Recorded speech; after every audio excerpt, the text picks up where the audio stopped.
Hello guys, आज मी तुम्हाला दाखवणार आहे भेंडीची रेसिपी। इथे कांदा बारीक चिरून घेतलेला आहे, त्यात थोडे मसाले टाकून दिलेले आहेत। त्यानंतर तुरीची डाळ अशी 8 तास भिजत घातलेली होती, तिला वाटून घ्यायची आहे।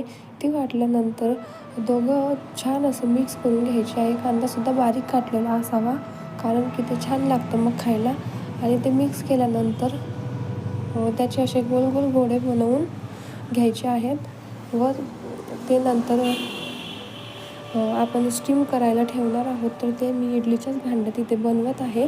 त्यासाठी इडलीचे भांडे इथे मी ठेवलेले आहे व त्यात थोडं पाणी टाकलेलं आहे व त्यात आता ते सगळे जे बनवलेले होते ते त्यात ठेवून देणार आहे, जेणेकरून ते छान असे स्टीम होतील।